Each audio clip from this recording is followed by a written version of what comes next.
नमस्कार, हमार बिहार देख रहे हैं आप। मैं हूं रश्मि श्रीवास्तव आपके साथ। बुलेटिन की शुरुआत करेंगे। एनडीए में सीट शेयरिंग का मामला सुलझने की जगह उलझता ही नजर आ रहा है। शुक्रवार को लगा कि सीट शेयरिंग पर बात बन गई, लेकिन आज सुबह सुबह उपेंद्र कुशवाहा के एक पोस्ट के बाद मामला फंसता नजर आ रहा है। उपेंद्र कुशवाहा ने अपने पोस्ट में लिखा कि अभी बात चल रही है। इसके बाद कुशवाहा दिल्ली के लिए रवाना हुए हैं। साथ ही उन्होंने कहा कि बीजेपी के बुलावे पर मैं जा रहा हूं। दिल्ली में बीजेपी के सभी बड़े नेता मौजूद हैं। जीतन राम मांझी भी दिल्ली में डेरा डाले हुए हैं और उम्मीद जताई जा रही है कि एक और दौर की बातचीत के बाद ये मामला सुलझ जाएगा। और ये 4 अलग अलग तस्वीरें आपकी टीवी स्क्रीन पर, जहां जेडीयू और बीजेपी में बात बनने की खबरें सामने आई, उसके बाद मान मनौवल का सिलसिला भी जारी रहा, जहां दिल्ली में नित्यानंद राय चिराग पासवान के आवास पर पहुंचे। दोनों के बीच घंटों बातचीत हुई। बातचीत के बाद ऑल इज वेल का दावा किया गया। तो वहीं देखिए, जीतन राम मांझी भी इस वक्त असमंजस की स्थिति में है, दिल्ली में डेरा डाले हुए हैं। और इन तमाम सियासी हलचल के बीच आज सुबह सुबह उपेंद्र कुशवाहा की तरफ से भी सोशल मीडिया पर एक पोस्ट किया गया, जिसके बाद अब ये सवाल बरकरार है कि क्या वाकई में एनडीए में ऑल इज वेल है। और इस बीच एनडीए में सीट शेयरिंग को लेकर एक और बड़ी खबर सामने आ रही है, जहां उपेंद्र कुशवाहा दिल्ली के लिए रवाना हुए हैं। उन्होंने कहा है कि बीजेपी के बुलावे पर मैं दिल्ली जा रहा हूं और दिल्ली जाने से पहले उन्होंने अपनी बातों को मीडिया के सामने रखा। उपेंद्र कुशवाहा ने कहा कि सीट बंटवारे पर फिलहाल बातचीत अधूरी है। दिल्ली जा रहा हूं मैं, दिल्ली में बातचीत होगी, उसके बाद सीट बंटवारे पर फैसला होगा। पर बातचीत अभी अधूरी है। जो खबर कई जगह चल रही है सीटों पर सहमति के बारे में, इसमें सच्चाई नहीं है। सच्चाई यह है कि बातचीत का दौर अभी जारी है। बातचीत पूरी नहीं हुई है। बातचीत का अगला दौर दिल्ली में होगा। भारतीय जनता पार्टी के शीर्ष नेतृत्व की ओर से बुलावा के अनुसार हम दिल्ली जा रहे हैं। अब दिल्ली में बातचीत आगे बढ़ेगी और जो कुछ भी तय होगा अंतिम रूप से आप लोगों को फिर बताएंगे। सीटों और संवाददाता अंकित इस वक्त हमारे साथ जुड़े हुए हैं। अंकित, देखिए, एक तरफ एनडीए नेताओं की तरफ से कहा जाता है कि ऑल इज वेल है, सब कुछ ठीक है, जल्द ही घोषणा की जाएगी सीट बंटवारे को लेकर। वहीं दूसरी तरफ जब उपेंद्र कुशवाहा सामने आते हैं, पहले तो सोशल मीडिया पर उन्होंने पोस्ट किया, उसके बाद जब मीडिया के सामने आए दिल्ली जाने के दौरान उन्होंने कहा कि बुलावा आया है दिल्ली से, इसलिए जा रहा हूं। सीट बंटवारे पर बातचीत अभी अधूरी रह गई है, क्या समझा जाए इसे?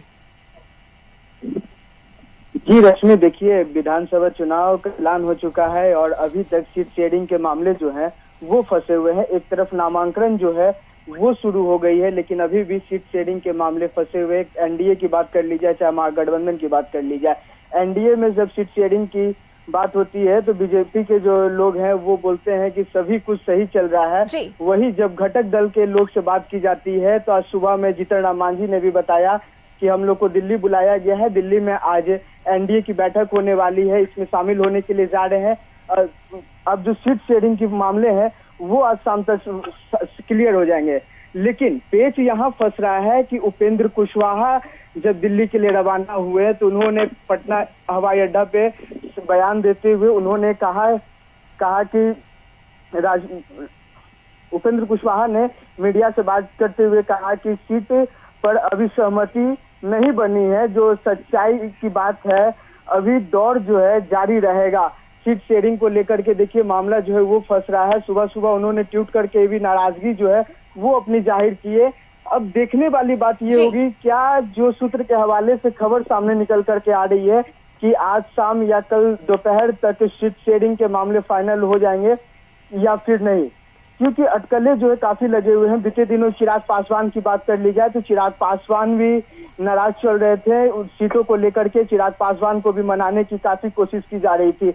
अब जो है जीतन राम मांझी नाराज हुए, उनको भी मनाने की कोशिश की गई, लेकिन अभी भी उपेंद्र कुशवाहा मानने को तैयार नहीं है। उपेंद्र कुशवाहा 10 सीटों का ऐलान कर रहे हैं कि 10 सीट दिया जाए, लेकिन जो अंदर खाने से खबर निकल के जी। सामने आ रही है, उनका कहना, जो अंदर से खबर निकल के आ रही है उसमें दिख रहा है कि उपेंद्र कुशवाहा को 5 से 6 सीट दिया जाएगा, लेकिन चलिए उपेंद्र बिल्कुल कुशवाहा अंकित, मानने और को यही अंतर कला है जो अब धीरे धीरे कर सामने आ रही है। फिलहाल देखना होगा कि इस पर औपचारिक रूप से कब ऐलान किया जाता है, इसी पर सभी की निगाहें भी टिकी हुई है। बहुत शुक्रिया अंकित आपका इन तमाम जानकारी के भी। और देखिए, दिल्ली में जेपी नड्डा के आवास पर बीजेपी कोर ग्रुप की बैठक चल रही है। इस बैठक में अमित शाह, पार्टी के बिहार चुनाव प्रभारी धर्मेंद्र प्रधान, बिहार प्रभारी विनोद तावड़े, सह प्रभारी दीपक प्रकाश, प्रदेश अध्यक्ष दिलीप जायसवाल, डिप्टी सीएम सम्राट चौधरी, मंगल पांडे समेत कोर ग्रुप के सभी सदस्य इस बैठक में मौजूद हैं और उम्मीदवारों साथ ही सीट शेयरिंग को लेकर मंथन किया जा रहा है। माना जा रहा है कि उम्मीदवारों के नाम पर फाइनल मुहर लग जाएगी। और दिल्ली से हमारे संवाददाता अंकित इस वक्त जुड़े हुए हैं। अंकित, क्या जानकारी मिल रही है? बैठक शुरू हो गई है बीजेपी कोर ग्रुप की, क्या चल रहा है बैठक में?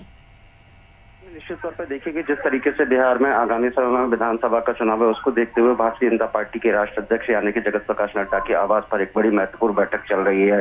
इस बैठक में देश के गृह मंत्री अमित शाह और बिहार के चुनाव प्रभारी धर्मेंद्र प्रधान, दोनों डिप्टी सीएम और उनके साथ में मंगल पांडे स्वास्थ्य मंत्री बिहार सरकार में जो है, और तमाम नेता उस बैठक में शामिल हैं।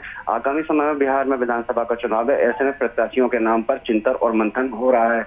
निश्चित तौर पर गृह मंत्री अमित शाह जब बैठते हैं तो कहीं ना कहीं बिल्कुल अंतिम पड़ाव जो होता है प्रत्याशियों के नाम का, उसके बाद कहीं ना कहीं अंतिम मोहर लगाने का काम गृह मंत्री अमित शाह और जेपी नड्डा दोनों लोग मिलकर करते हैं। निश्चित तौर पर बहुत महत्वपूर्ण बैठक है। इस बैठक में तमाम नेता शामिल है और कहीं ना कहीं जिस तरीके से प्रत्याशियों के नाम पर चिंतन और मंथन किया जा रहा है, हो सकता है कि आज देर शाम तक औपचारिक ऐलान कर दिया जाए कि कौन कौन से विधानसभा में कौन कौन से प्रत्याशी उतरेंगे मैदान में। चलिए ठीक है अंकित, बिल्कुल नजर बनाए रखिएगा, अपडेट हम आपसे लेते रहेंगे। फिलहाल बहुत शुक्रिया आपका इन तमाम जानकारी के लिए। तो देखिए, एनडीए